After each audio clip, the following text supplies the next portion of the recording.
और मेरा भाई क्या वो बिल्कुल बेगैरत हो चुका है, जो खुद अपनी बीवी को अपने बाप के कमरे में भेजता है। हालांकि मेरा बाप मेरी बहनों से कहता था कि कोई जरूरत नहीं अपने ससुर की खिदमत करने की, ना ही उसके कमरे में अकेले जाने की। मेरी दोनों बहनें बहुत तेज मिजाज की थी, अपने ससुराल वालों को नचा के रखा हुआ था। शौहर भी उनके काबू में थे, और जब यहाँ आती तो भाभी की शामत लाए रखती थी। हर वक्त उन्हें जहेज ना लाने के ताने देती रहती थी। वालदा भी किसी से कम ना थी, पूरा दिन मेरी भाभी के पीछे पड़ी रहती थी। दिन में 1 घंटा भी भाभी को आराम के लिए नहीं मिलता था।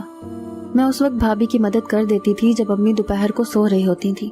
वो मुझसे कभी कभी अपने दिल की बात भी कर लेती थी, लेकिन जब भी मैं उनसे ये पूछती कि अब्बा उन्हें कमरे में बुलाकर क्या कहते हैं, तो उनकी रंगत उड़ जाती थी। वो एकदम ही फक रंग के साथ नफी में सर हिलाने लगती। मेरे जहन में बहुत सारे सवाल थे जिनका मेरे पास कोई जवाब ना था। मेरी भाभी मुझसे भी बात करते हुए घबराती थी। एक दिन जब भाभी मेरे अब्बा के कमरे में गई तो मैंने अम्मी से पूछा कि अब्बा भाभी को रोज अपने कमरे में क्यों बुलाते हैं। मेरी बात सुनकर मेरी माँ मुझे कहर भरी नजरों से देखने लगी। कहती, मुंह बंद रखा करो अपना, खबरदार जो दोबारा कोई भी ऐसा सवाल मुझसे पूछा भी तो। मुझे अम्मी पर भी हैरत होती थी कि वो क्यों कुछ नहीं बताती। मैं अपनी भाभी की वजह से बहुत परेशान रहने लगी थी। एक बार मैंने सोच ही लिया कि मैं भी देखूंगी कि आखिर अब्बा कमरे में भाभी के साथ करते क्या हैं। मेरा भाई मेरे बाप से बहुत डरता था, इसीलिए जो बात अम्मी या अब्बू कह देते वो कभी उसके खिलाफ नहीं चलता था।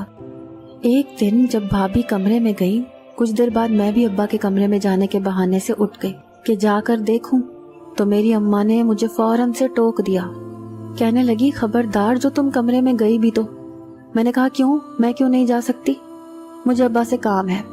अम्मी ने कहा कि जब तक तुम्हारी भाभी कमरे में है तुम कहीं नहीं जाओगी, चलो जाओ अपने कमरे में। एक रात तो जो कुछ मेरी आंखों ने देखा मैं सोच भी नहीं सकती थी। मैं रात को किचन में जाने लगी, मुझे प्यास लग रही थी, लेकिन जैसे ही मैं लाउंज में से होती हुई किचन की तरफ बढ़ने लगी, सामने लाउंज का दरवाजा खुला था। मैं ये सोचने लगी कि रात के पहर दरवाजा किसने खोला है। मैं जब दरवाजे से बाहर आई तो मेरी भाभी सहन में से होते हुए छत की तरफ जा रही थी। मैं ये सोच रही थी कि इस वक्त वो छत पर क्या करने जा रही हैं। मैं भी उनके पीछे चली गई, लेकिन जैसे ही मैं छत पर पहुंची, मैंने छुप कर देखा तो मेरी भाभी एक नौजवान के गले लगकर रो रही थी। ये देखकर तो मैं सांस लेना ही भूल गई।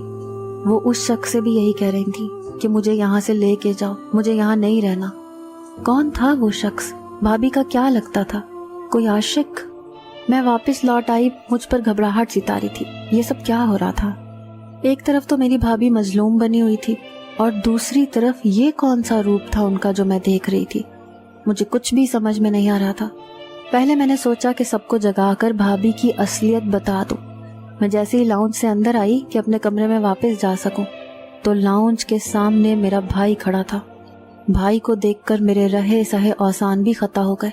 वो मुझसे कहने लगा कि तुम इस वक्त यहाँ क्या कर रही थी? मैं तो परेशान सी हो गई कि क्या जवाब दूं। मुझे घबराहट हो रही थी। मैंने कहा मुझे घबराहट हो रही थी, इसीलिए ताज़ा हवा के लिए बाहर आ गई थी। वो कहने लगा, अच्छा ठीक है, ये बताओ तुम्हारी भाभी कहाँ है?